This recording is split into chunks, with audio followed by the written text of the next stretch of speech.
Good morning, my Teaserking family. How's everybody today? My deepest apologies for the Dallas +9. Should have been an over bet. It was between the two. I kind of got fooled by Dallas's defense. They gave up 21 to Philly, then they shut them out the rest of the game, and Kansas City struggled against them. And they gave up 28. And the Lions, with the offensive line problems, I thought Dallas would get more pressure and not leave these guys so wide open as they did. And George Pickens decided not to show up for some reason. He must have bet against them. I don't know. The refs with some horrible call. Offensive pass interference. The guy didn't touch him. So I don't know.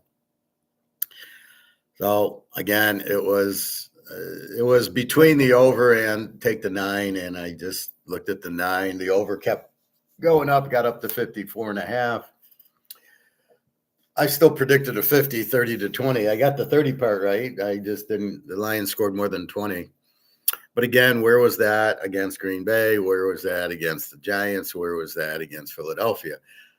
So what we're coming into in this league is a bunch of very, very big inconsistencies. They're not, you're not getting like the same thing every day.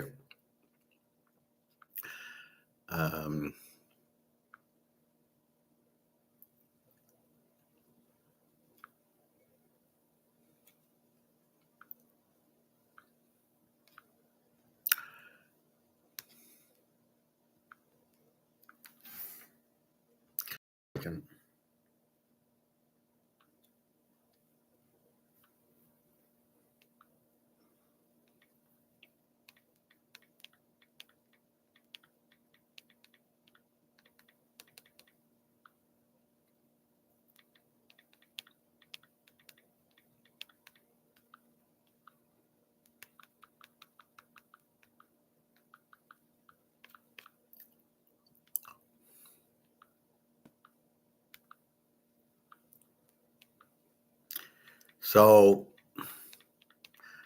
we're not really getting consistency.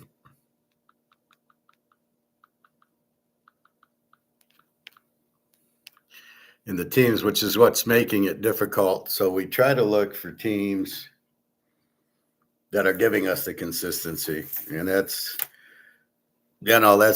few and far between. Let's see. All right. So there's a lot of games this week I can play both ways. And, you just try to go the best route you can go what your gut thinks. And, into the game, it was Dak with his 2 interceptions again. And, I'm thinking there's no way they could cover Pickens and Lamb. And then it was, so he throws a pick, which gets us down. It was pretty close game at that point. And then they couldn't stop Gibbs from running. St. Thomas had a few catches, but it was, but that's what you expect against Dallas. I thought Dallas would score at the 30. So really, Detroit scored more than I thought, and that otherwise I would have went over, which is what 99% of the time I take Detroit over. And I got away with Green Bay and 9 on Thanksgiving, but they're tough to beat. Twice they don't lose two times in a row, but with the injuries and everything, I just thought they weren't playing very well, and I thought Dallas was, but nothing I can do now. We just try to learn. Okay. There we go. $59 silver, up 196. Gold, 42.54, headed for 43. The 10 o'clock drop was very short. It was about $10. And then right after it, boom. The U.S. has to buy gold to cover these options that they are shorting because people are asking for delivery.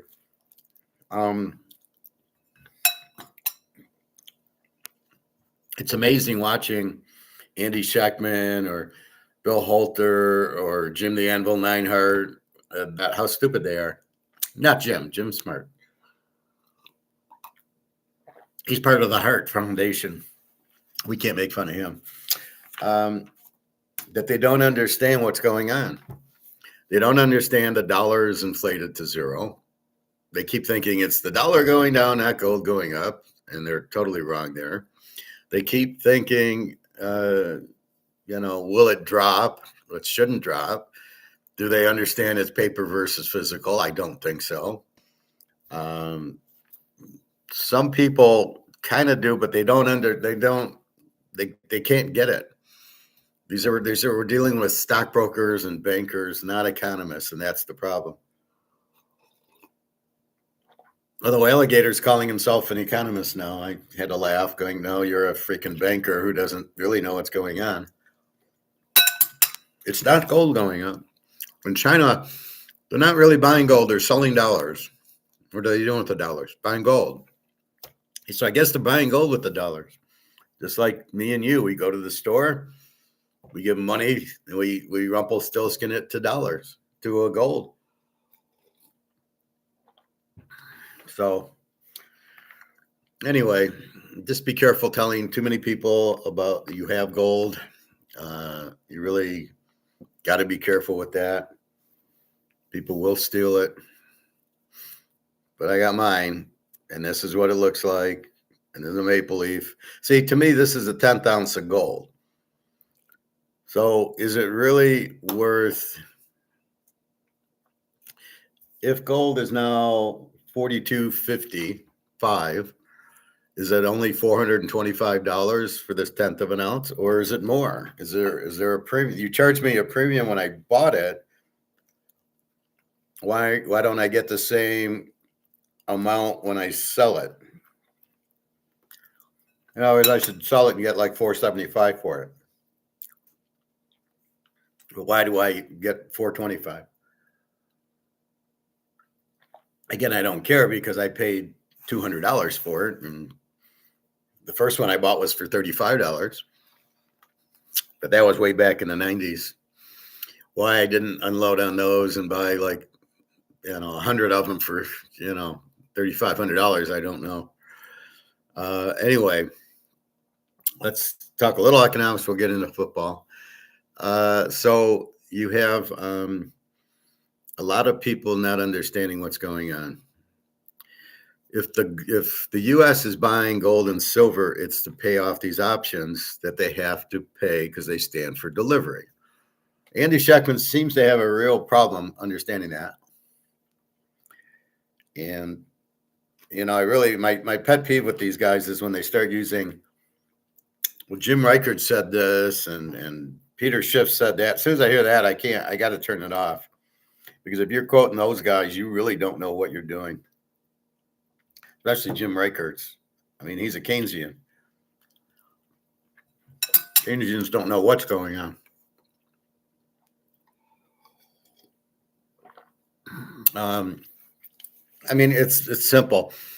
And you should know who you're listening to. Do a background check on them. So if it's Mike Maloney, Google him, and you'll find out he's really an idiot. He doesn't know what he's talking about. He listens to Jim Rickards, who is a Keynesian, MMT guy. MMT guys are Keynesians. So if that's your source of information, you don't know anything. Andy Shackman just listened to, doesn't know. Bill Holter doesn't know anything. Alistair, I'm about 50-50.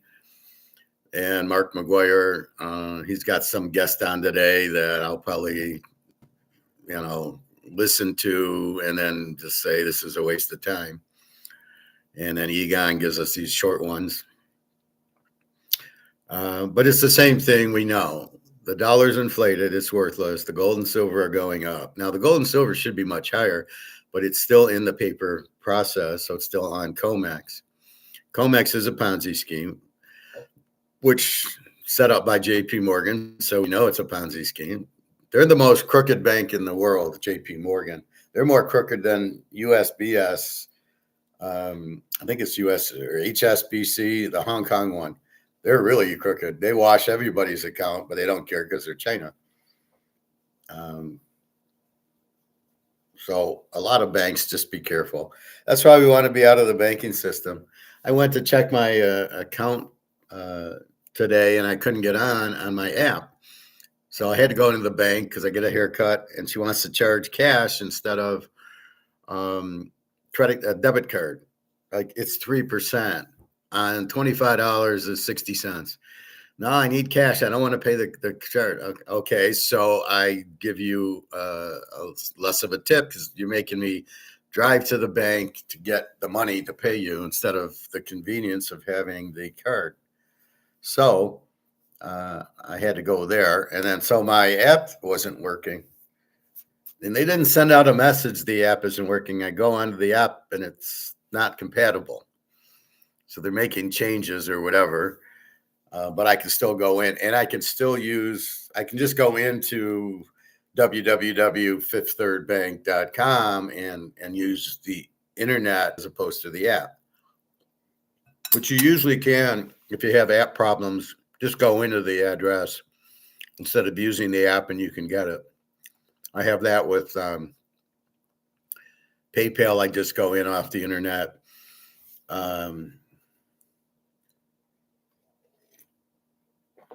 And some of these others, I just go in. I don't really mess around with it. So be careful on that. So understanding what's happening is all these countries, including BRICS, mostly are just don't trust the dollar, and they don't like Trump. They don't trust the U.S. They always want to go to war or replace the whoever's running the country. A coup. They want to do coups. I really don't understand the U.S. They're really extremely stupid country. If you want to do business with somebody else, you treat them with respect and you do business, and it's free. It's got to be free trade. It's got to be fair trade. So it's got to be good for both sides. Yet the U.S. wants to go and bully you with guns and let's go to war. And I'm going to take out replace your guy like Zelensky. They took out the Russian guy and they brought in Zelensky, who's a maniac. He's stealing all this money, Zelensky. And he doesn't want the war to end because he knows he's dead. So he's keeping the war going, even though all these Ukrainians are dying. Hey, Andrew, good morning. 51, 59, 41. Oh, my goodness. Oh, it's just starting. Wait till you see 100. And that's low. I see these little things on YouTube where it says, well, is $100 silver possible? Not only possible, it's going to be $1,000. They're so clueless about what happened. That it's on COMEX. I mean, they don't get that this price is bullshit. These options are controlling it. So 59.11 on COMEX is not the physical price. And that's what these chuckleheads don't get. They think that's the actual price. A lot of people think, well, it's supply and demand, and this has nothing to do with supply and demand. This is banks keeping the price down so they can buy it cheaper. That's what this is. And now that the cat's out of the bag and everybody wants gold and silver, and all those banks are buying, shit bricks, not ounces like we do. They don't buy. Like if you went into JP Morgan, they probably wouldn't have any 1/10 of an ounce gold. They'd have the big freaking James Bond Goldfinger bars. But that's what's happening. So it's now everybody's buying the gold and silver. They're using the dollar to use it. It's coming back to the U.S. and nobody wants the dollar, including the U.S. People just don't get it. They think they have money in their stocks. They think they have money in the banks. In Bitcoin, they think they have money and they think it's valuable and it's fine. Oh, I got 500,000 in the bank. It's not worth anything. Well, I got 500,000 in my 401k. That's not worth anything. It's in stocks. It's all going to crash. When's it going to crash? It hasn't crashed yet. Well, it crashed in 2008. It crashed in 2000. It crashed in 1987. It crashed in 1929. So it crashes a lot, and then they pump it back up. And the reason you got to watch the stock market is, if you notice, most people have 401ks, right? You go to work, you make $100,000, and they go, well, you can get into our 401k. So if you invest 5% of your 100,000, we will match it. But the kicker is it'll go into our fund, and then you pick the stock choice or the mutual fund that you want to be in. You're in stocks, and good luck trying to get out of it. Unless you leave the company, you can't get out of it. I want to take my stocks and buy gold with it. They won't let you. So they trapped you in the stock. That's why the market's so high, because everybody's brainwashed and thinking, oh, I'll take my 401k and the company's going to match it. Yeah, but you're in monopoly money. So what they got you in, you don't want to be in. You want to be in gold and silver. But every month, everybody's in their 401k and the company's matching it, which then makes the stock market go up because they're in it. That's the Ponzi scheme.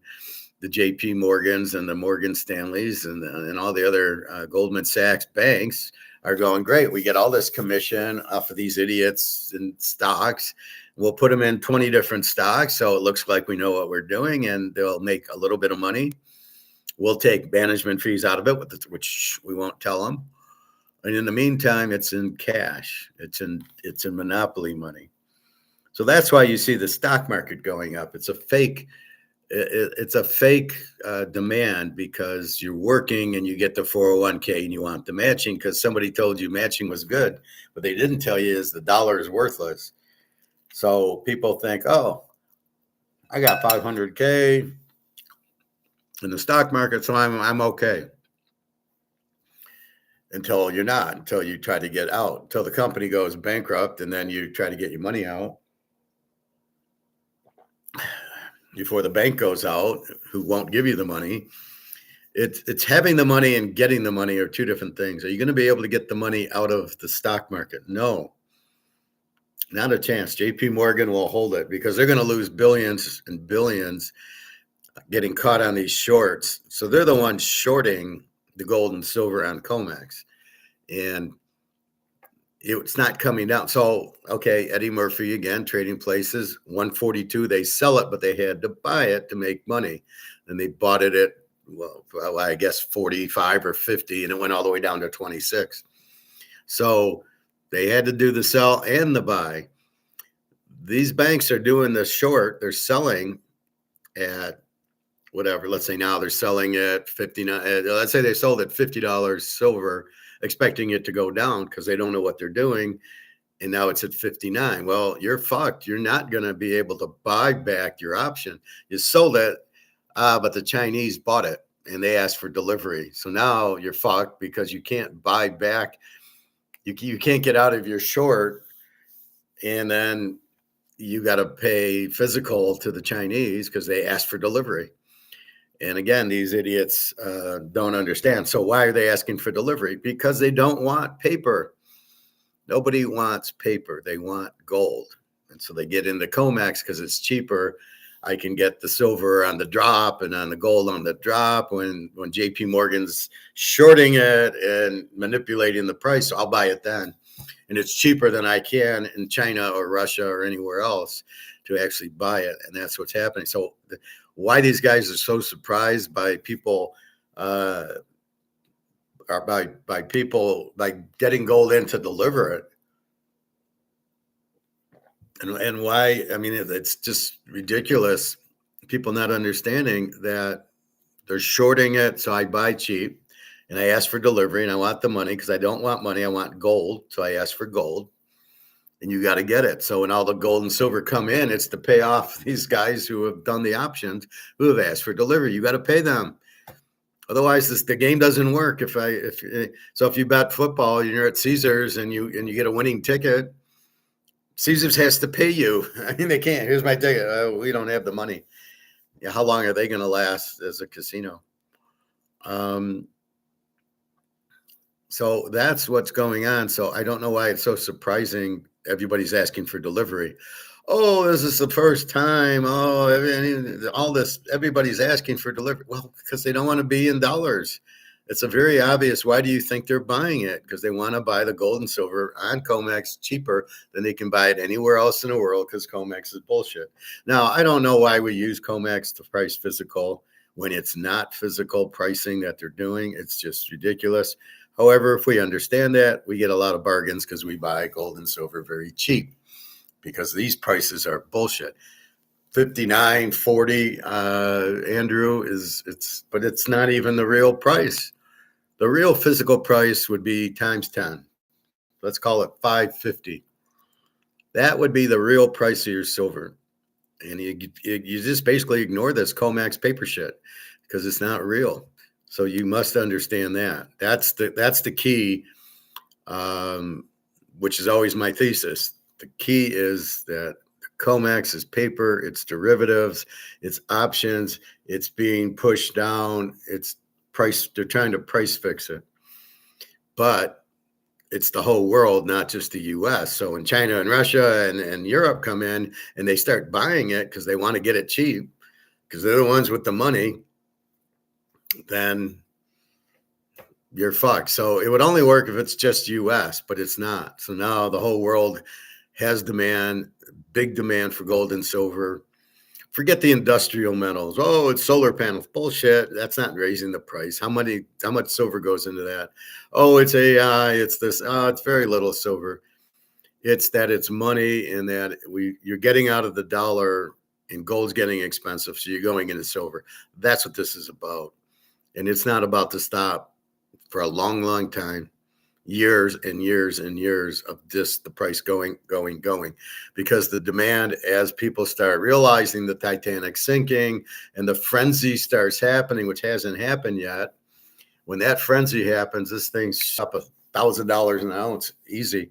You'll be sitting there at 400 or 500, and then all of a sudden it goes up $50, $100 a day, because now the Germans and the British and the Swiss and the Russians, everybody starts jumping in, going, hey, I need silver and gold, the people. And that drives the price up. Once we get a physical market, it'll be 10 times higher. So right now you just buy as much as you can. And we're using COMEX as a guide to see what's happening, knowing the price is inaccurate. And again, if the U.S. brings it in, it's to cover these shorts that they so eloquently bought because they're idiots. Now, according to, I think it was Mark McGuire or Alligator, that they are, nobody wants to short. I think Alligator said it the other day. The shorts are running away because they're losing money. I mean, if you short it and it goes up, so I buy something at 50, I sell it at 50, I'm gonna buy it at 40. But if it goes up to 60, I just lost on my option, right? Now I either got to buy it at 60 or I'm just fucked with my holding it at 50, watching it go to 75. So nobody wants to play the game anymore. So that's why you see also gold and silver going up. Nobody wants to short and lose their ass, which is what a lot of the banks have done. So you're going to see a lot of banks going out because they fucked up. They went short. What was it? Citibank or Bank of America need silver at 2,500. Yeah, or gold. They need gold at 2,500. Yeah, it's going to 4,300, guys. Nice call there. Whoever is making your decisions are a bunch of fucking Keynesian idiots. You have to understand it's very limited and very high demand. You have to understand that. That's your first thing to understand. After you understand that, that's why we buy it. But there is no real price, and that's why we go to it. What else? The war in the Ukraine. Again, Russia's won the war. They're up 97-0 now, and people are still going, "Oh, the Ukraine can win." No, Ukraine can't win. All their men are quitting, and they're just leaving. And the sad part is the Ukrainians are killing their own people, because if you try to withdraw, right, I'm a soldier, I'm getting the fuck out of here. They'll shoot you. Then they're kidnapping 15-year-old boys and 70-year-old men. I'm glad I'm not there. They'll just take them off the street, put them in the army, give them a gun, and say, here, no training, just get out there and stop the Russians. And I'm like, yeah, I don't think so. So it's all fucked up in the Ukraine. It's more, what's the word? Corrupt. It's more corrupt than here. I mean, we're very corrupt. When our government's based on taking lobbyist money and defense contractor money and doing what they want, and Israel money and doing what they want, we no longer have a country. We no longer have a government. It's very corrupt, and it's very sad. That's why I don't vote. Who am I going to vote for? It doesn't matter. Whoever I vote for, they're going to be corrupted by the lobbyists. Here's $1 million. Oh, okay, I'll take it. Nobody has a backbone. Nobody understands why they're there. It's just pathetic. So we don't have a choice, and we don't have a chance, because whatever it is, it's corrupt. And that's why we get into gold and silver. It gets you you're off the grid. People know you have Bitcoin. Obviously, they know you have money in the stock market because of the statements, or the bank because of the statements. It's the statements you get that go to the government, so they know what you have. Oh, you got 100 grand in the bank. Oh, you got 500,000 in stocks. Oh, okay, thanks. We're going after that. Oh, you have 100 grand in Bitcoin. Oh, okay, we're going after that. But gold, nobody knows I have it. Right? Just you guys. And I have it, and that's the key to it. And you be careful who you tell. And, if your friends or family need it, you give them an ounce or something, or a half ounce or a quarter ounce. Like I might give this to Alyssa for her birthday, let's say, or Christmas. It's worth $500, but, okay, it's just 1/10 of an ounce. My goal, if you're working, is to keep buying gold and silver, buy as much as you can, take your paycheck. I mean, don't go out to dinner, just buy gold and silver, because there's going to be a point that you're going to need it to pay for everything. And, that's why I got credit cards balances, is because I bought gold and silver with the credit cards, because I bought it at 1,800 before it went up, because I'd rather have it. Now it's doubled in a half. So 17 goes to 42. Now I can cash in one gold and pay the credit card. But at this point, I don't want to cash it in, because I believe gold will be 10,000 an ounce, and silver will be 1,000 an ounce. So I'm not selling now if I don't have to. What else? So you want free trade. If you want to buy a Mantle card, it's got to be a fair trade. So there's free trade, which means no taxes. And then there's fair trade, which means both parties are happy.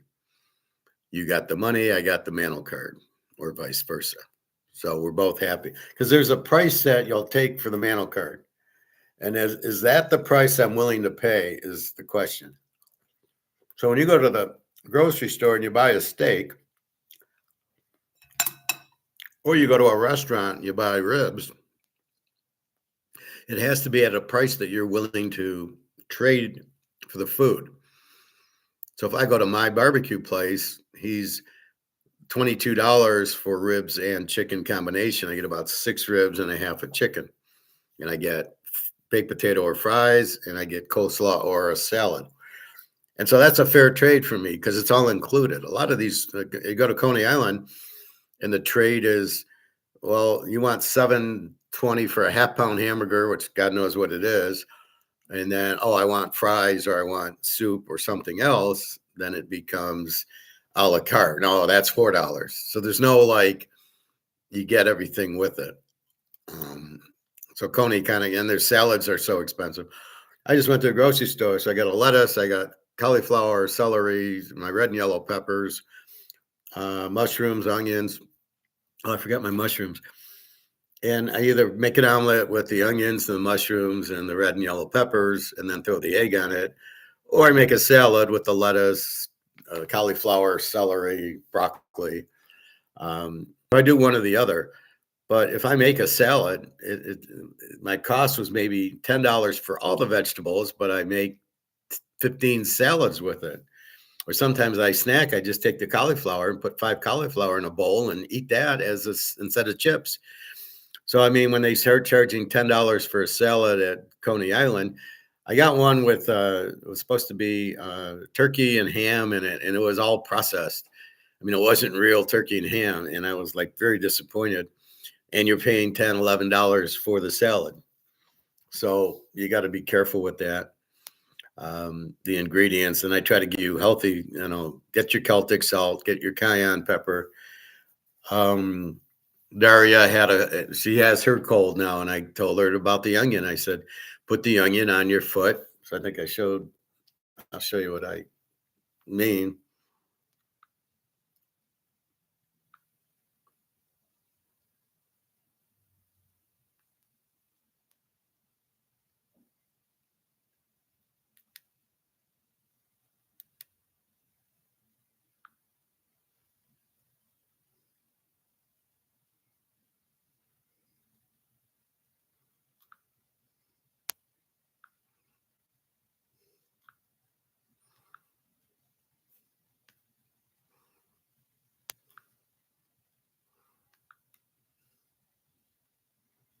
Oh, here it is. So that's what you do is you take an onion, you slice it up. You can see it there. And you just put it on the bottom of your foot. The bottom of your foot's very sensitive. That's what it looks like. So it's the white onion slice. Put it on the bottom of your foot and basically put one on each foot. And apparently, this bottom of your foot's very sensitive. You can see how soft it is versus the rest of your skin. So the onion will go right into your bloodstream, and it's good for nasal infections or heavy coughs or colds, and it'll fix it. So I had a nasal, I'm draining and hacking. I put this on. Slept with it with socks on, so it stayed on. I was cured. I think it took 2 days, and then I was cured. So, um,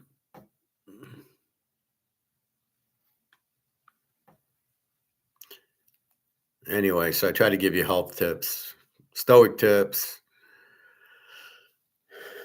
a lot of stoic stuff. Okay.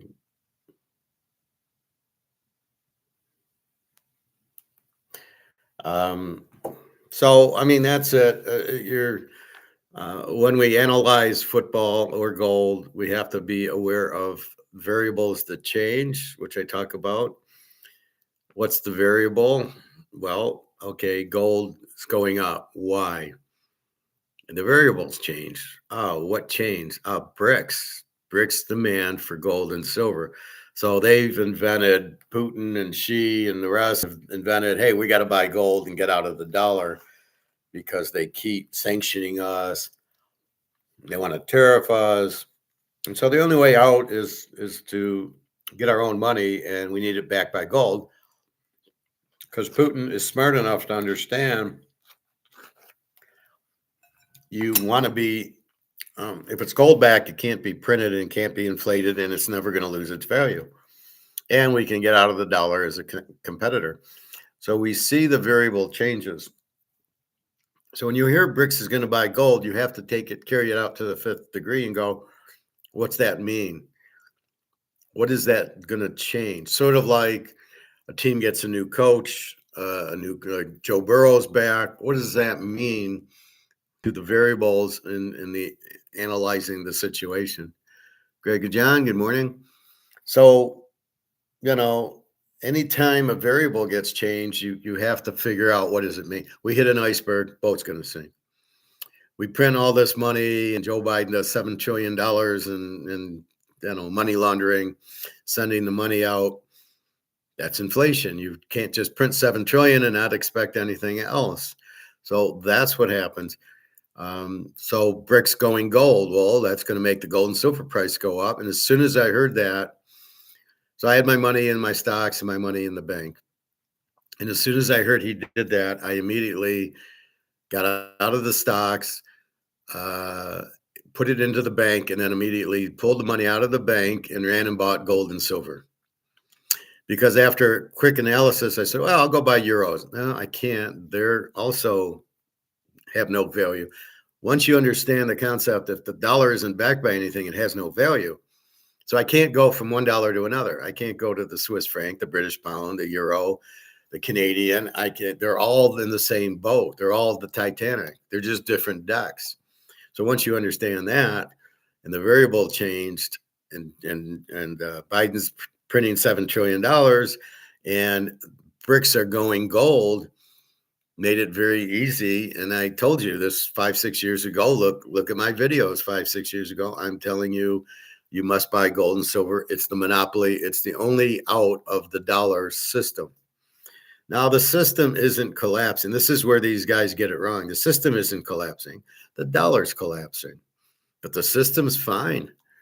If we had a dollar backed by gold, that we wouldn't. There would be no problem with any of the systems. You just got to change the medium of exchange. Is what the problem is. Greg John, Mickey Mantle, 52 tops, graded 10, is worth 50 million. A guy bought it in 96 for 121,000. I've been looking for that card. I didn't think it existed at 10. I thought maybe you get an 8. But yeah, I mean, to quote you, Greg John, I saw 52 tops PSA 1, and it was going for 62,000. And I'm sure you could probably get that at a card show from a guy who doesn't know what he's doing, a dealer, for $1,000, $2,000, because it's in bad shape. I mean, it's wrinkled, the corners. I mean, imagine what a PSA 1 looks like. And 62,000, and I guarantee you the guy ain't charging 62,000. He probably figures out, I'll take 500 for it because it's not in good condition. But that's why I talk Mano, right? I bet if you found a PSA 10 1959 Mano, it would be $10 million. I would think any PSA 10 Mano in the 60s, my 65s, my 68. I had that 68. It looks like a PSA 10. Probably $1 million or $2 million. I don't know. I really don't know, because you don't see much. It's like my Iserman 1 of 1. I don't know the value because you're not going to find another one sold because it's 1 of 1. So if I have to sell it, I think I don't know if I should get it graded. I don't think it matters, because you don't have an option. If you want a 1 of 1, what difference does it make if it's graded or not? You're buying it because it's 1 of 1. So I'm debating about getting it graded. I don't think I need to. I'll put it out for like $100,000 or best offer and see what offers I get. Anyway, but yeah, that's why we go after Mickey Mantle. Now in the same set, let's say you get Fred Mantle and it's a PSA 10. I guarantee you it's maybe worth a couple 100,000 but there's not demand for Fred Mantle or Joe Blow or Bob Smith or something. But Mickey Mantle, you have the demand for it. Now, did this just sell like in the last week or so, Greg and John? This PSA 10? That's amazing you have it. But yeah, that was a great buy for 121,000 for what we know. For what we know now, any of those cards, PSA 10, is going to be $1 million. Any of those Sandy Koufax and Bob Gibson and Willie Mays and Hank Aaron, any of those PSA 10s will be worth a fortune. Clemente, just because there's probably only 4 or 5 of them in existence. I guarantee you this Mantle, the reason it's worth 50 million is there's probably 5 of them that are PSA 10s. Right? That's it. There's not a whole bunch.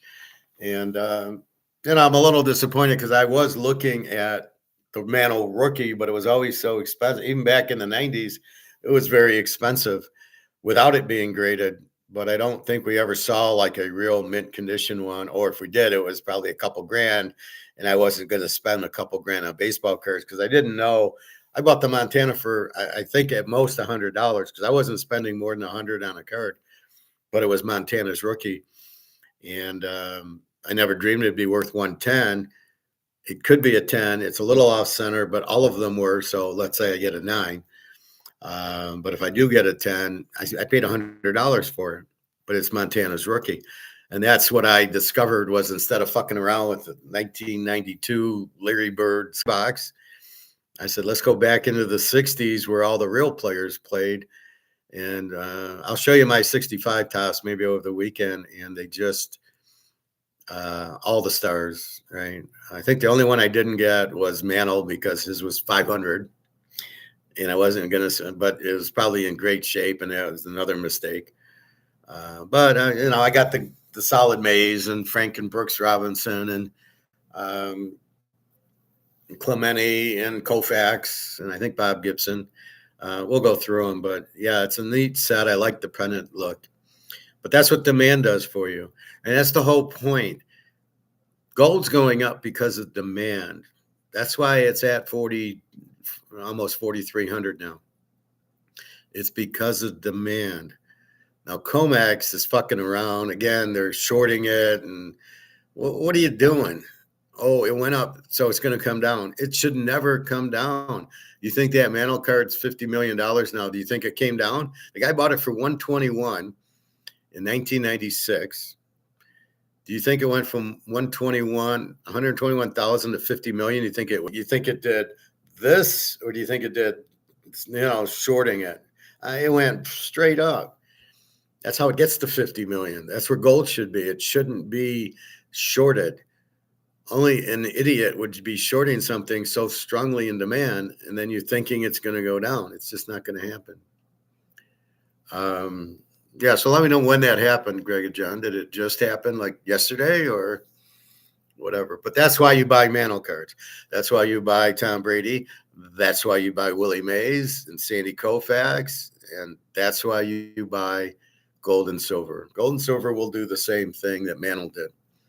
Very limited, very highly in demand, and that's what happens. But that's what the whole point of free trade is.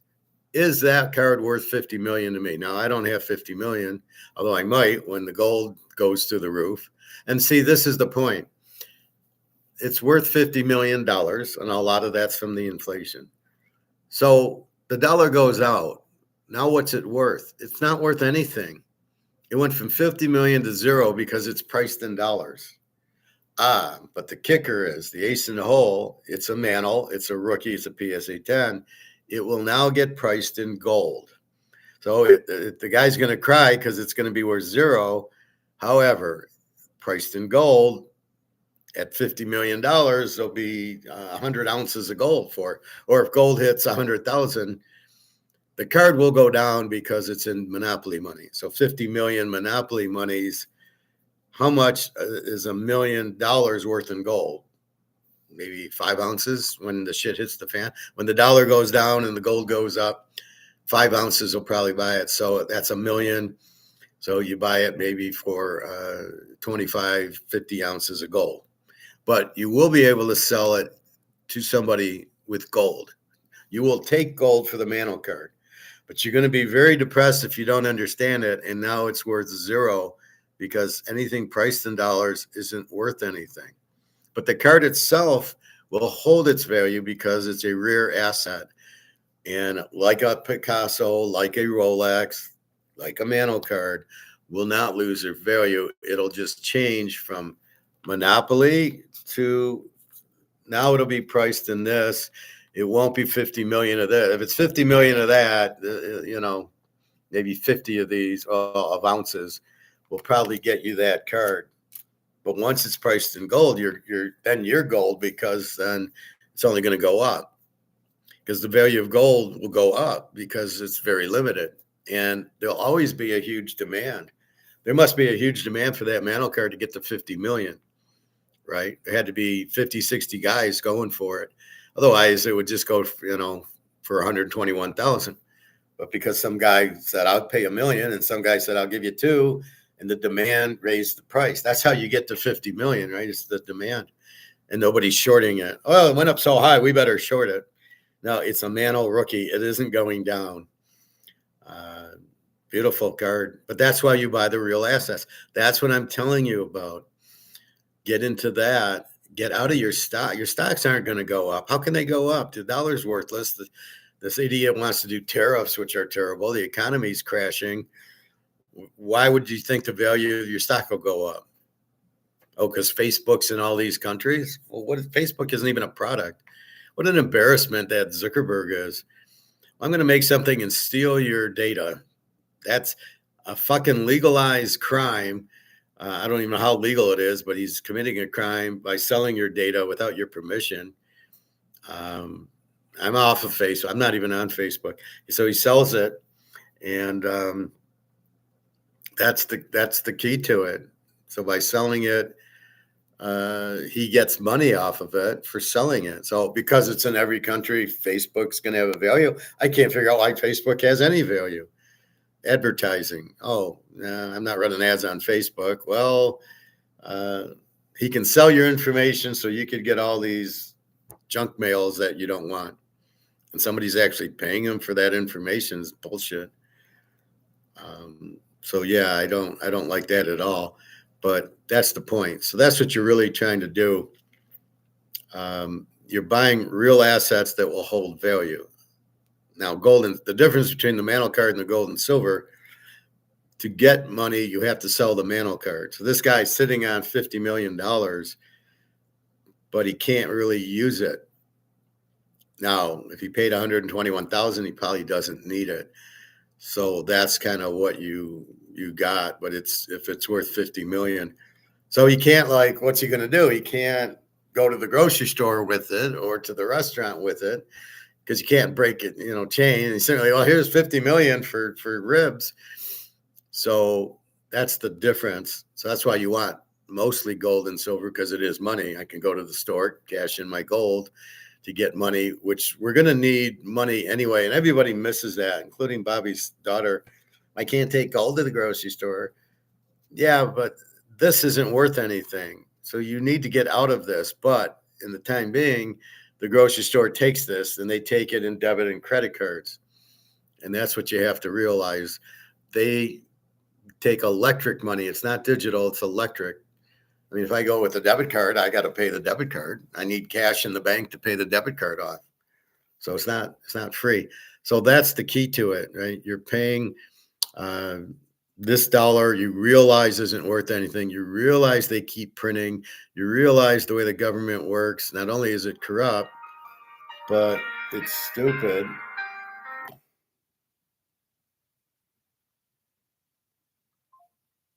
I'm answering the spam now so I can block it.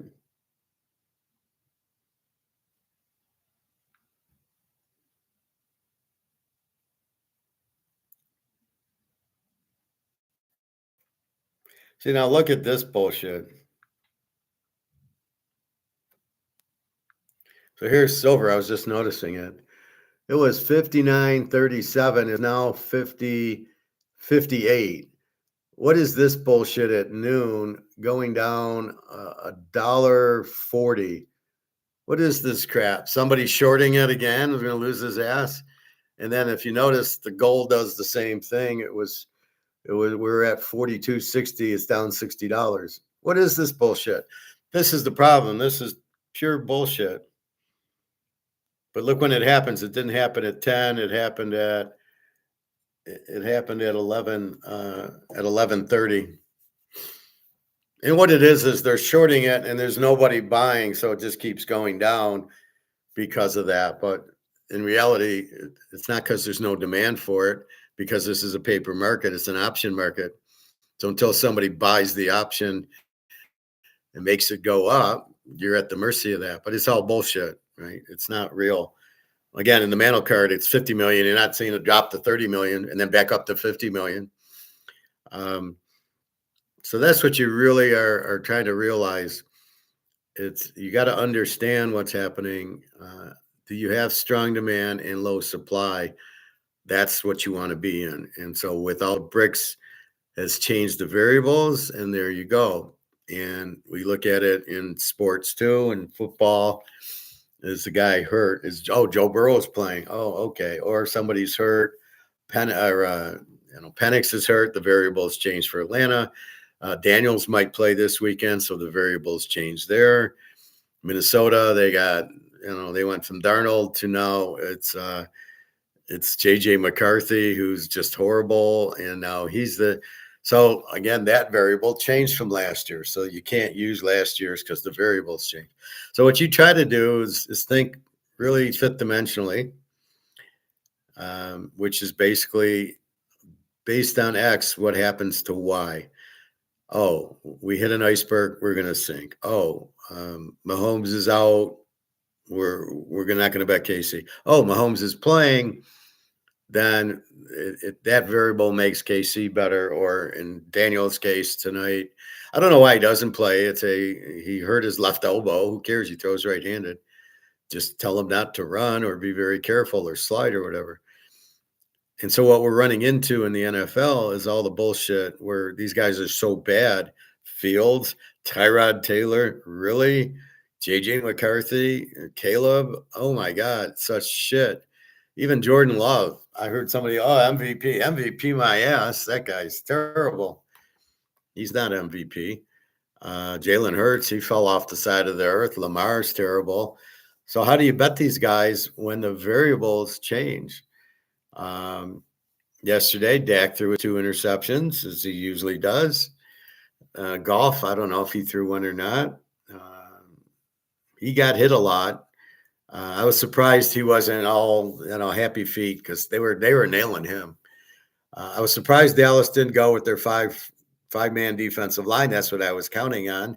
That's why I didn't go over. I said, "Oh, Lions aren't going to run on this 5-man set." He didn't use it. Very strange. So what we're looking for is to get definition of the teams and consistency. What do we think they're going to do? Right? What's going to happen? Okay, let's pick a game. New Orleans at Tampa. What do we think is going to happen? Well, New Orleans stinks. They don't have a quarterback. Their coach, I like Kellen Moore as a quarterback, not as a coach. Tampa's getting some of their guys back, and they got the Baker and the quarterback, the coach is there. So I think I have a better idea of what I'm going to get from Tampa, and I think I know I'm not going to get much from New Orleans. So then I can bet Tampa, thinking at home, I know what I'm going to get, right? So we're looking for consistency. Alabama, Georgia, what are we going to get there? Well, we think Georgia's scoring more. We think Alabama's able to score more. We look at past games to try to get a barometer on what we think's going to happen. With gold and silver, we know what's going to happen. We don't think, because there's nothing they can do. They've printed the money to zero. They got rid of the petrodollar. The inflation's huge, thousands of percent, not 2%. And so we understand all that. So gold's just going to keep going up and up, and so is silver. And this little thing in COMEX is just bullshit paper. So we understand that, and we go from there to we're down the road. We know what's going to happen. We know gold and silver are both going to go through the roof. And the people that just shorted this at 11.15 are going to lose their ass because,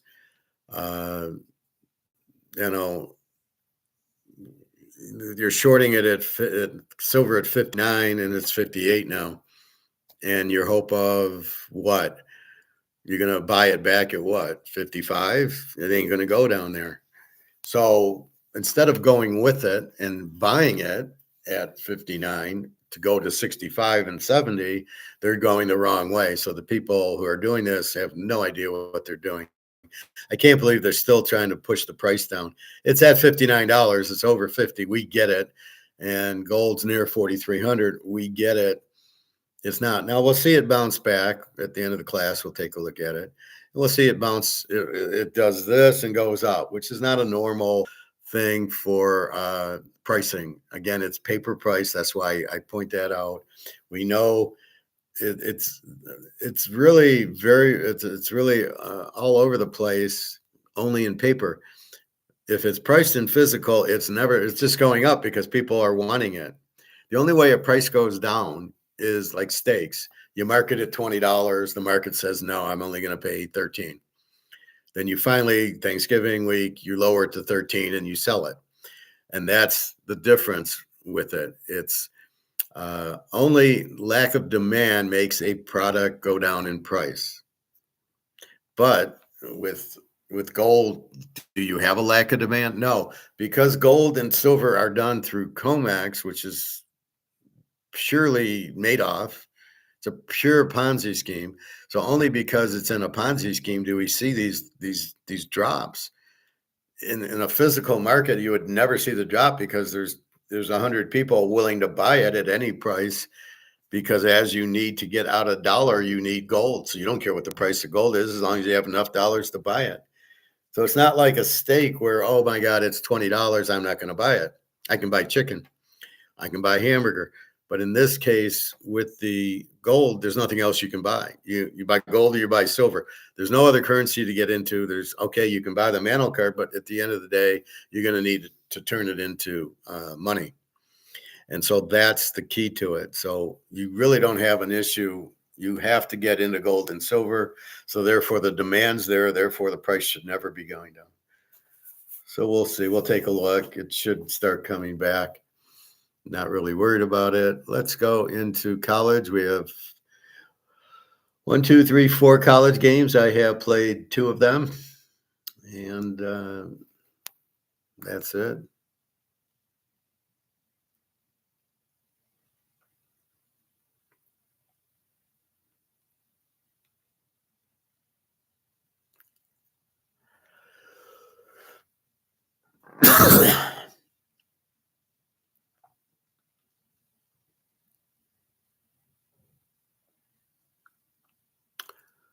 So let's take a look.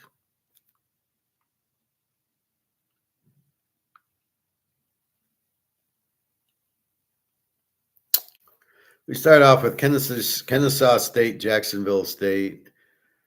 They still don't have it's funny, they don't put the line up in that one. They put it, but it's in here. Kennesaw State 2.5, 59.5.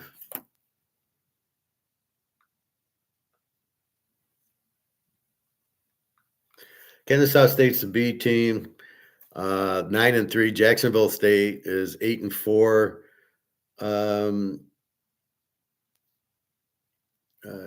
Kennesaw State's a B team with the 25 defense, and Jacksonville State's an over with the 26. I'd probably lean towards the over in the game, not knowing these teams at all. I think. Do I trust Jacksonville State getting 8.5? Maybe, I don't know.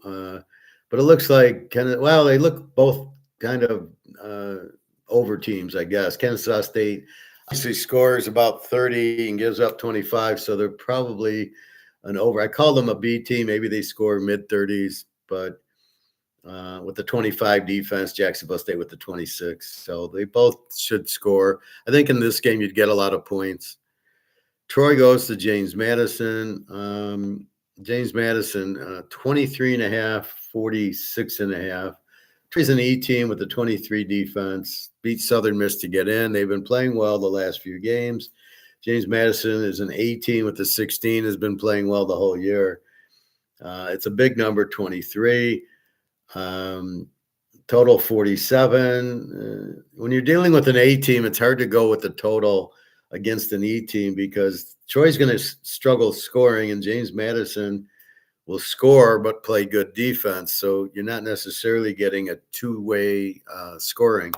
So that hurts your over, but it's hard to bet it under. So it's probably a James Madison play, but I don't know. Vegas and Boise, we got Boise 5.5, 59.5. This was 3.5, went to 4.5, now 5.5. 57 is now gone to 59. UNLV is an over team with the 28 defense. Boise's a B team with the 23 defense. North Texas and Tulane, from Tulane. That game's at Boise, and the weather's fine there. Obviously, as you can see, the over go from 57 to 59. North Texas, Tulane. Tulane, 2.5, or North Texas, 2.5, 66.5. North Texas, an A team with the 24 defense. Tulane, an E team with the 22. Tulane's ranked higher. But how is then the game's at Tulane and North Texas is favored? That's a bullshit ranking. North Texas is the better team here. North Texas has been playing great. Go North Texas, beat Army.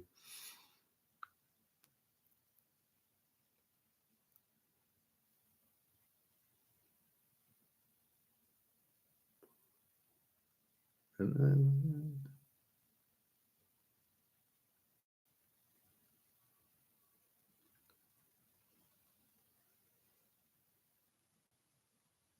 then, okay.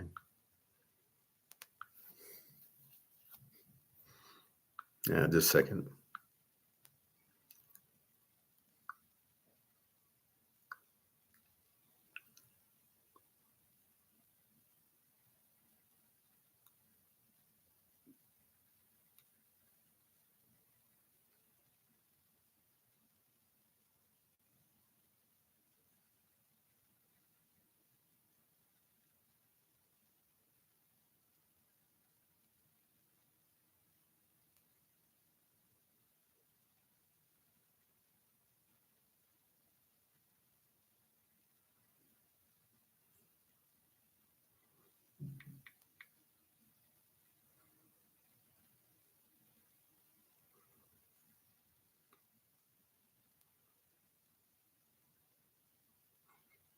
All right, just a second. I gotta make a change.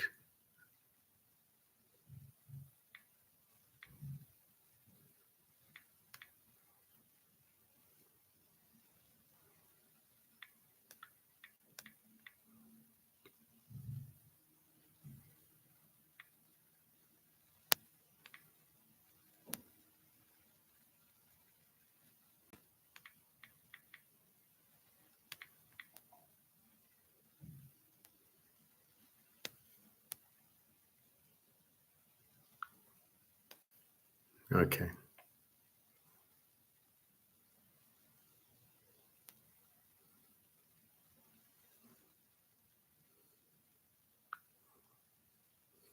So those games are today. We've got, let's see, Kennesaw State 7 o'clock, James Madison 7, Vegas is 8, and Tulane's 8. Tulane is in New Orleans, and that's where the game's at.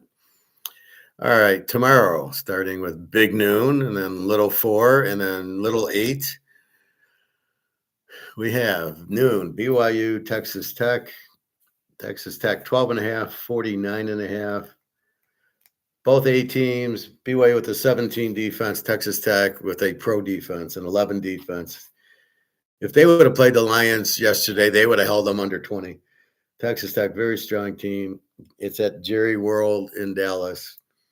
So 12.5. They played a couple of weeks ago, and Texas Tech beat them like 24-7 or something. Very strong defense, good quarterback, good offense. I don't know. This game could get really high scoring or be like it was. I have a feeling it'll be probably lower. Do I take Tech minus 6.5 for BYU? Well, I made the mistake of taking BYU last time. I'm not making the same mistake twice. So it's either Tech or it's a total. Miami of Ohio, Western. Western is 1.5, 43.5. This game is in Detroit at Ford's Field. Miami of Ohio, an even team with a 21 defense, and Western is an under team with an 18 defense. They played to a 43. I think Miami of Ohio won that game. I think it's a live dog, and we'll see about the total. Georgia and Alabama. Georgia is 2.5, 47.5. This number hasn't changed. Both are 18s, both with 16 defenses. Go figure that out. Now, against Oklahoma, Alabama lost 24-20. Last week against Auburn in a must-win, they won 27-20. Their defense does not look as strong as it should. Georgia, they gave up a ton of points to Tennessee, to Ole Miss. So they're starting to play a little better defense. They held Georgia Tech to 7 points. I think it was 16-9 or something. But Haynes King's more of a runner, and Alabama's more of a passing team. So matchup is going to be different. They played the first game. Alabama won 24-21. I think Alabama's a live dog here. And total wise, I tend to think it's more of an over than an under. Normally, this game would be an under, but I just the board is very good at designing plays and getting points, and Georgia has been scoring 40 something on Old Mississippi and 35 on Texas. I'm not fucking around with them. So I believe it's either tease the dog or go with the total. Indiana, Ohio State. Here's your free play. I'm going to give you a new free play in the pros since Dallas and 9 lost. I'm more bothered that you guys, you're free play and you're betting and losing than I am that I lost. I mean, but they're both painful. I'm more frustrated because I probably should have played the over. Obviously, after the game's over, I should have played the over. But normally, Detroit's an over team, no defense. But I never was sure of their offense. Bad offensive line, and St. Thomas wasn't going to play, and then he plays, and so obviously he took the needle. All right, Indiana, Ohio State. Here's your free play. Ohio State down to 4 and 47.5. This is your free play. Go under 54.5. Both A teams, 11 defense for Indy, and a 7 for Ohio State. So just watching these teams, I go to the Ohio State, really hasn't played anybody. I go to the Michigan game, kind of, where they run it a lot, and the Texas game was low scoring. That was it. They played Washington 26-7 or something like that. So the 3 decent games they played in went under. Indiana, the under with Oregon 30-20, and the under with Iowa 20-15. Forget the Illinois game. They were just running down their throat, and all the Illinois secondary was hurt. So from my standpoint, I'm going to use those games as markers to try to figure out this game. We know both teams have a very strong defense. I don't buy Mendoza as the Heisman Trophy winner if he wins. I don't buy that Ohio State Sailor is the Heisman Trophy if he wins. If you want to give it to the best quarterback, it's Tagovailoa. If you want to give it to the best player, then I don't know. Then I'm like, is it a wide receiver on Mississippi or at Tennessee? This I don't know, or some defensive stud at at Auburn. I mean, they were very awesome last week.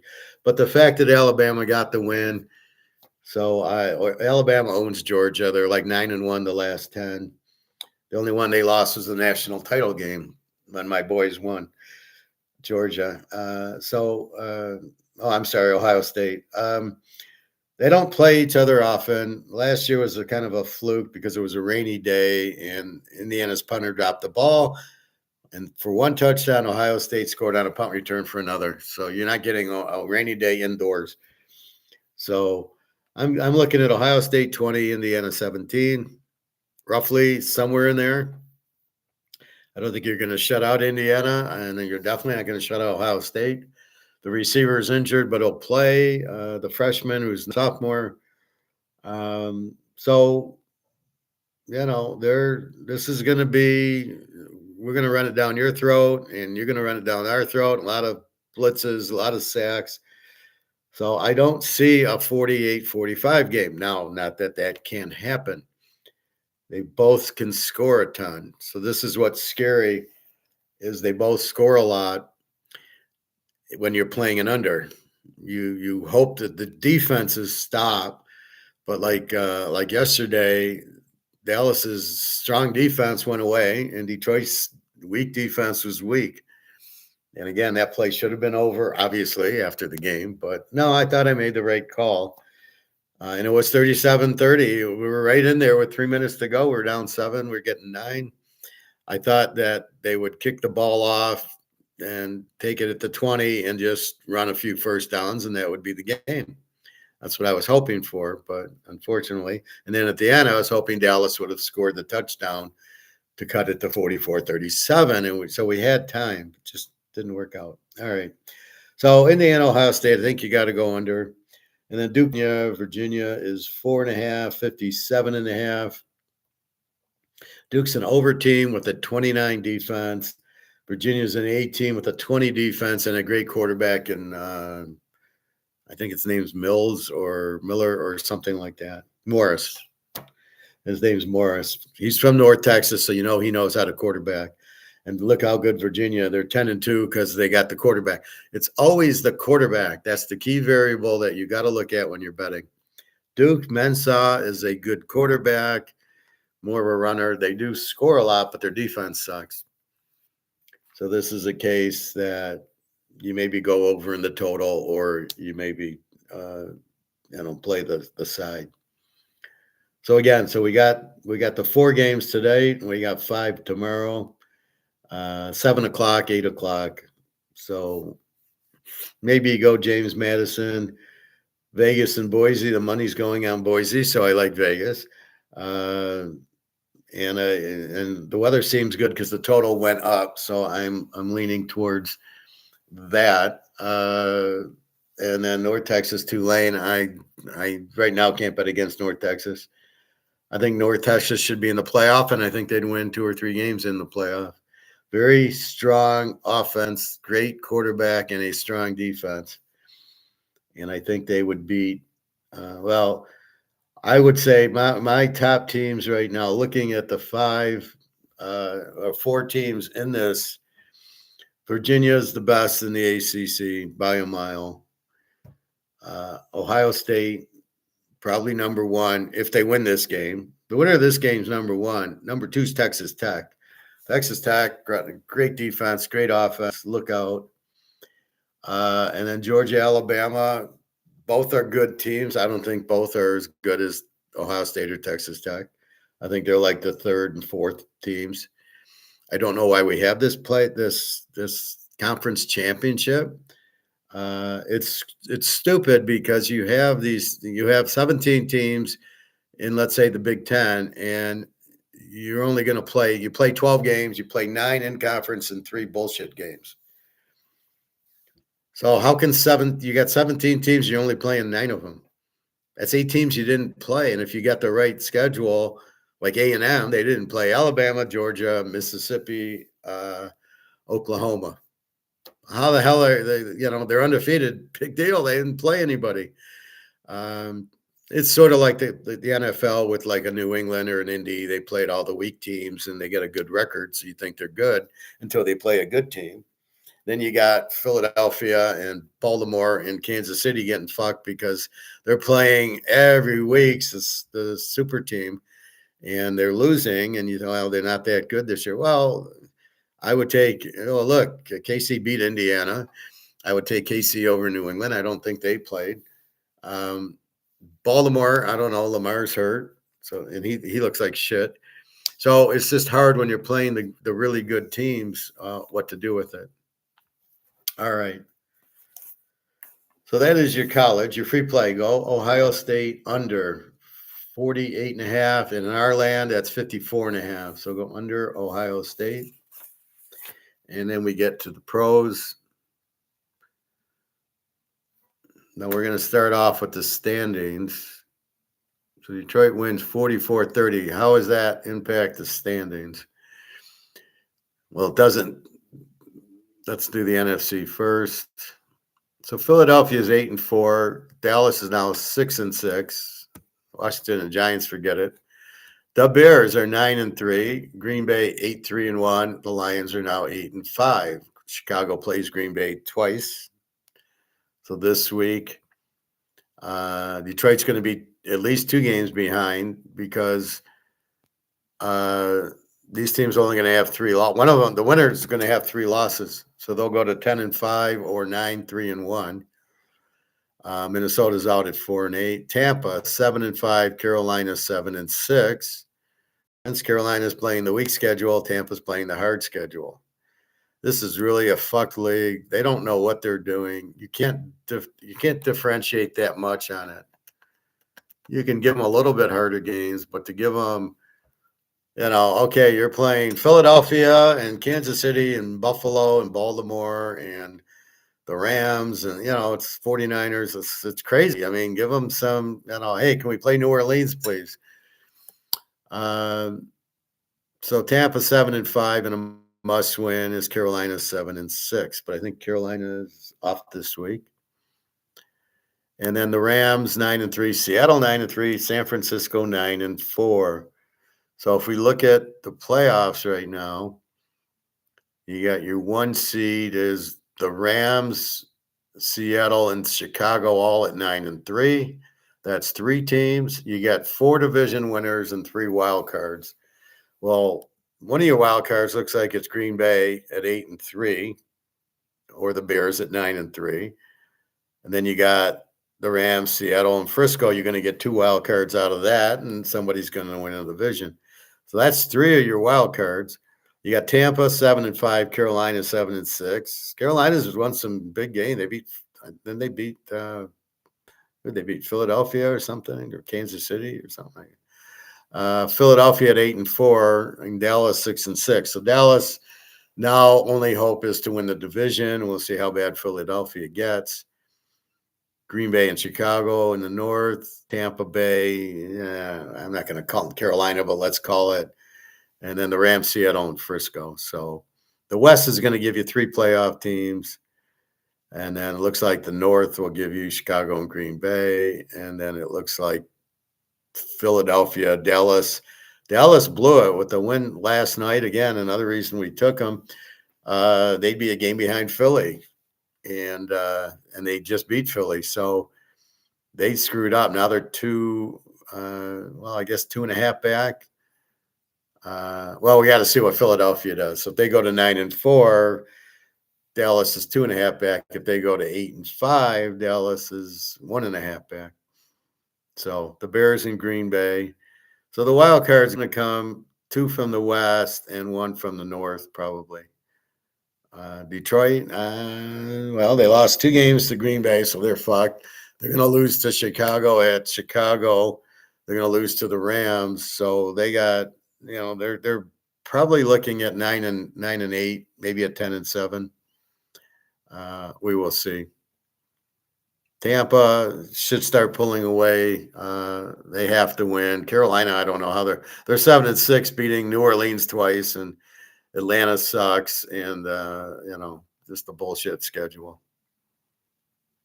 AFC, we got New England 11-2, and then we've got Denver at 10-2. So that's your big. Those are your 2 number 1 seeds. Buffalo at 8-4, looking at wild card. Baltimore, Pittsburgh, and Cincinnati will win the North, and then that'll be it. No wild card. Jacksonville, Indy, and Houston to win theirs. And then Denver 10-2, San Diego 8-4, and KC 6-6. So KC's going to struggle to now they beat Indy. They'll get Jacksonville out of there, and then we got to see what they do with Houston this week. This is a crucial game because if they lose to Houston, they lose the tiebreaker, right? Because they lost head-to-head. So they must win the game. Let's see. So New England, so Buffalo probably a wild card at 8-4 because they get to play Miami and the JETSs.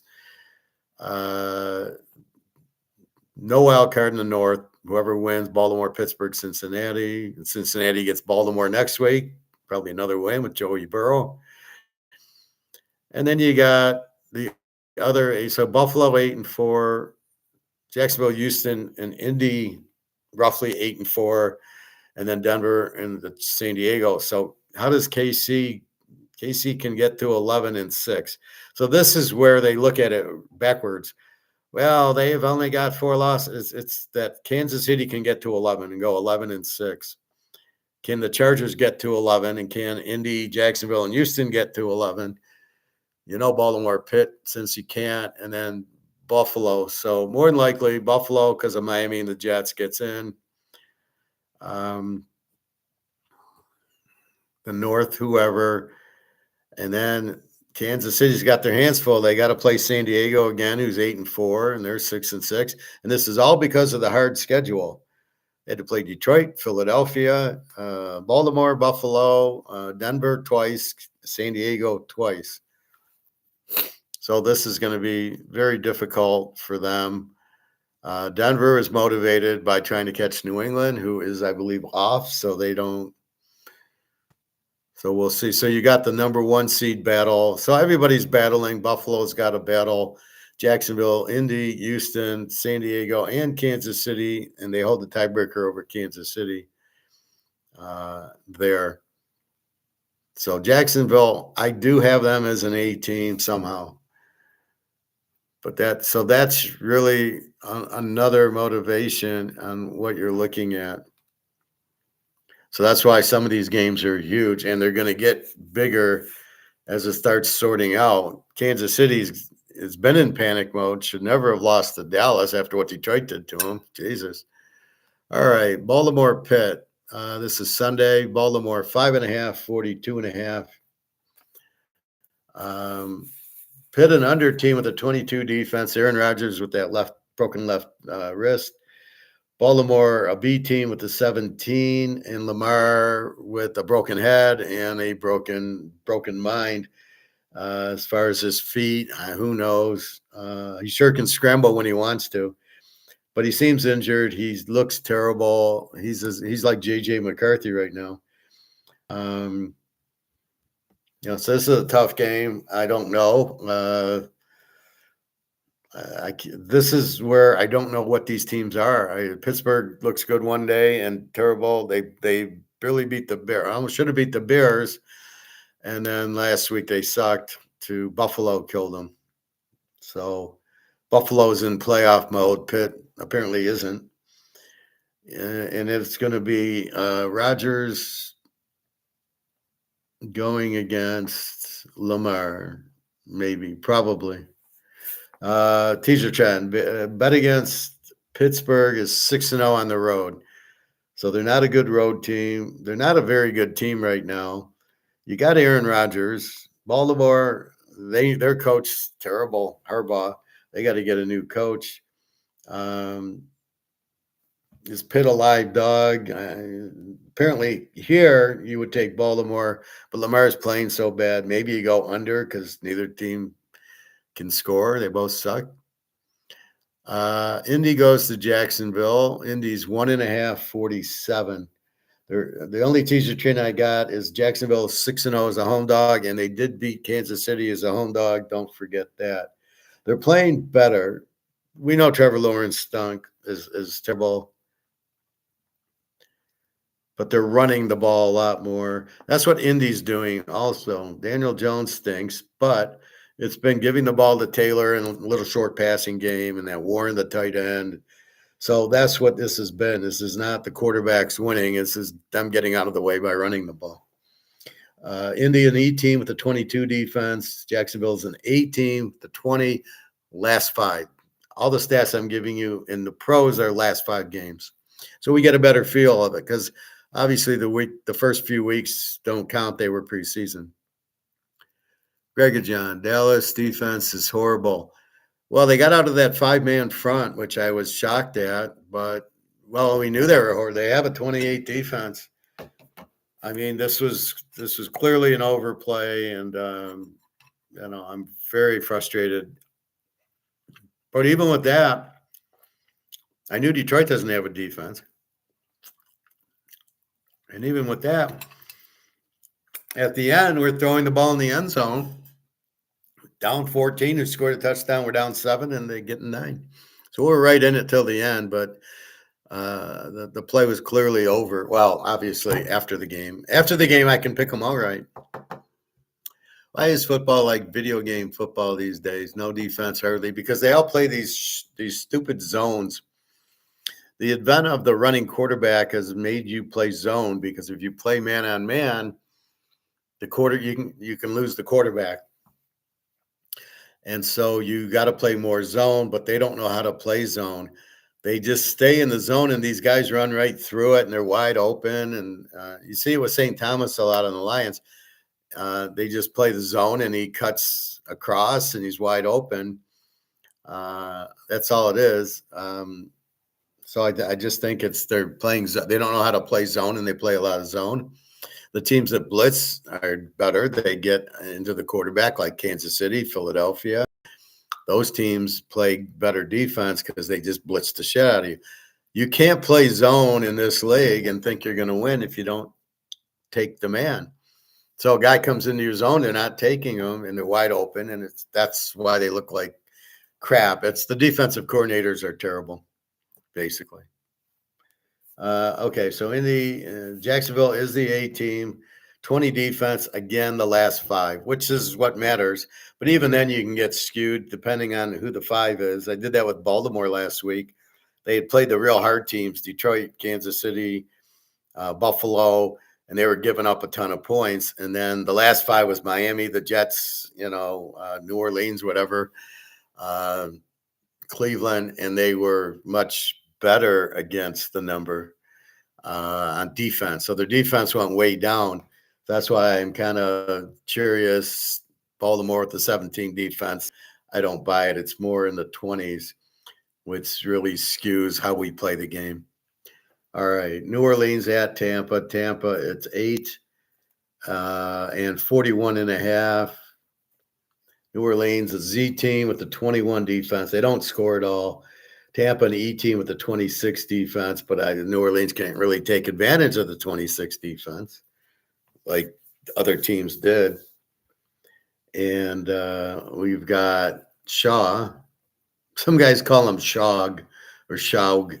It's Shaw against the Baker. Teaser trend. Play against the road dog, New Orleans, 10-1. Tampa, 25-5 in a teaser the last 2 years. This is, as I'm shared with you in the standings, a must win for. If Tampa loses, they're tied with Carolina, right? And they're not going to. I mean, a lot of their players are coming back for the running backs back. I believe Evans is coming back. And it's sort of like the Lions yesterday. St. Thomas took the needle to play, and you start seeing that with these guys once the game's on the line. And the Lions, if they lost, were out. So basically they gave it all. And it shows how shitty they are. They still gave up 30 points. All right, so Tampa basically in a must-win, backs against the wall. Juan's at the ready. And let's see. So I got to find you another free play, don't I? Okay. I got plenty. I got so many free plays. I got so many games this weekend. I'll probably play another one of those 10-team teasers. It'll be mostly pros with probably Ohio State under in it. So the Baker against Shaw. Again, Tampa a must-win playing a Z team. So, yeah. Go with that one. So let's let's make this your free play then.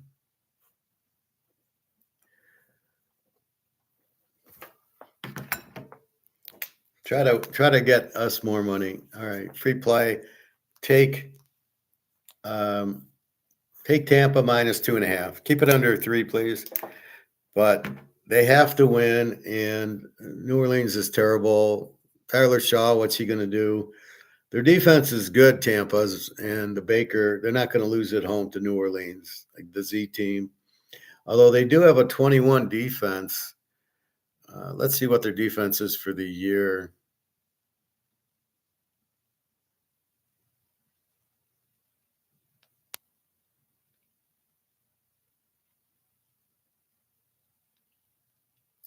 Kamara's questionable. Olabi's questionable. Yeah, New Orleans for the year is a 15 defense. For the last 5, it's a 21. So that's what we're looking at. Tampa is a 23 defense for the year, but the last 5, they're at 26. And Tampa won 23-3 in New Orleans. The last 5, New Orleans lost to Tampa 23-3, lost to the Rams 34-10, beat Carolina 17-7, lost to Atlanta 24-10, lost to Miami 24-7. You can see they're playing crap teams. when they did play Tampa and the Rams, they got killed. Tampa, on the other hand, last 5 beat New Orleans, lost to New England 28-23, lost to Buffalo 44-32, lost to the Rams 34-7, and then they beat Arizona 2017. So they needed that win. They played the Rams and Buffalo, so they're playing the tougher schedule. So the record does not, here you got, well, this is New Orleans, but I mean, on Carolina, they're playing, these shit teams where Tampa's stuck with New England, Buffalo, and the Rams. And now New England's good this year, but that's it. The only one they got blown out was the Rams. And then they came back and beat Arizona at home 20-17. But New Orleans, the Z team. So we'll stick with the free play of Tampa. Miami and the JETSs. Miami 341.5. We've got Miami an under team with the 17 defense. The Jets an over team with the 27. Again, you have to go, wait a minute, who did they play? Miami with, probably weak teams. So we got Tagliabue, Tug, going against Tyrod Taylor. Tyrod Taylor. Who'd you rather have, Daggio or Tyrod Taylor? Jesus Christ. And yet they played a good game last week, the JETSs. Let's see who Miami's keeping down to a 17.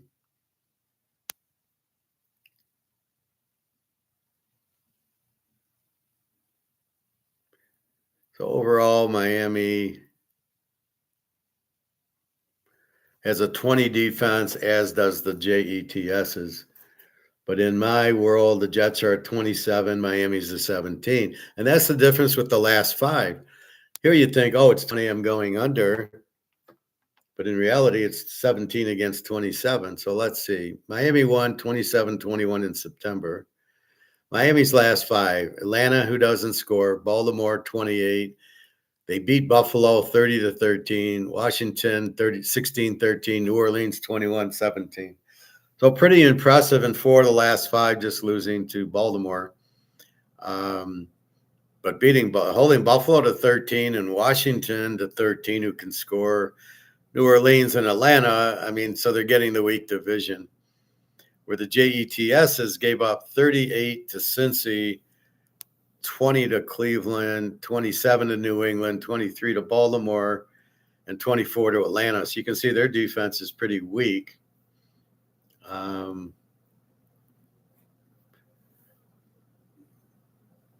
So I don't know what you would play here. It's hard to play Miami as a road favorite. Do we trust the Jets? Now the Jets, they beat Cincy 39-38, beat Cleveland 27-20, lost to New England 27-14, Baltimore 23-10, and then beats Atlanta. So they're beating Atlanta, Cleveland, Cincinnati, the crap teams. I don't know how the Jets win any games. And then here they get Miami, who's pretty hot, beating Buffalo, Washington, and New Orleans. So they're not okay. They lost to Baltimore, beat Buffalo. Okay, fine. The games at the JETSs is probably going to be a little bit colder there. So that's what you have.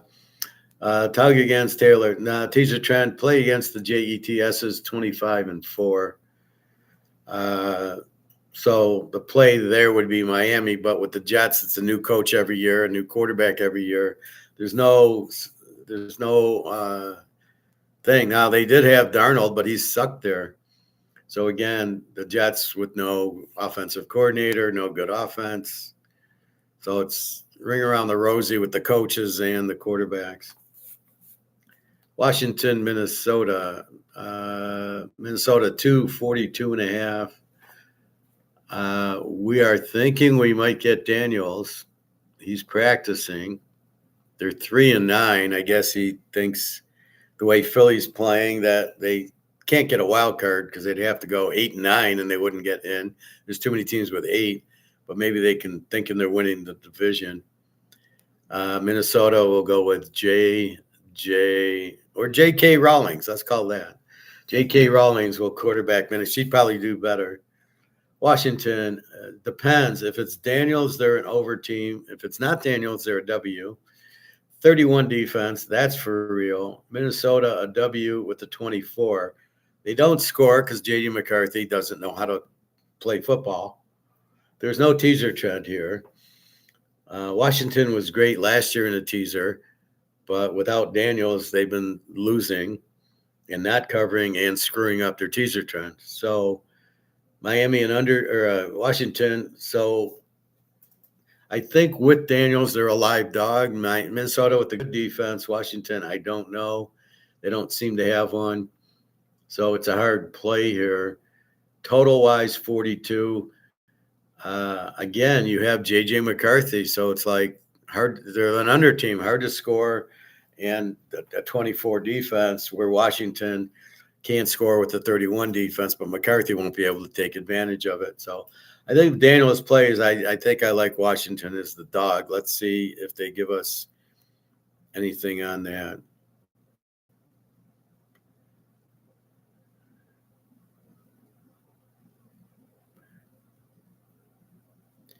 Commanders, Jalen Daniel, full practice participant, first time since dislocating his elbow.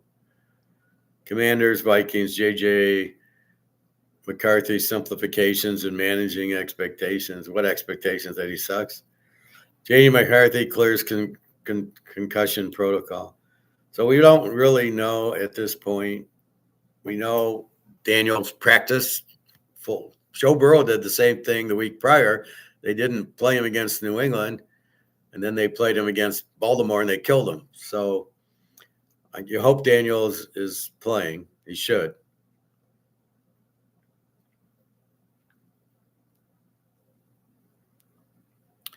Tennessee goes to Cleveland. What can I say here? We've got Ward against.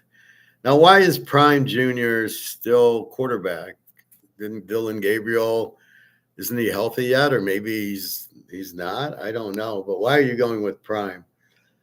Cleveland's 433.5. There's absolutely no way you can take Cleveland as a favorite. Caleb can't beat anybody. Or, Caleb, Prime, same thing. And you can't take Ward. He's a Z team. 28 defense for Tennessee, 24 for Cleveland. Even though they got Myles Garrett, I think it was their schedule. They played Baltimore. They played some good teams. So, of course, they're going to give up points.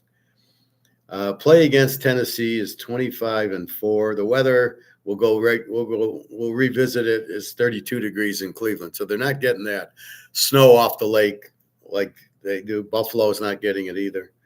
Although here it's 15 degrees here. It's freezing here.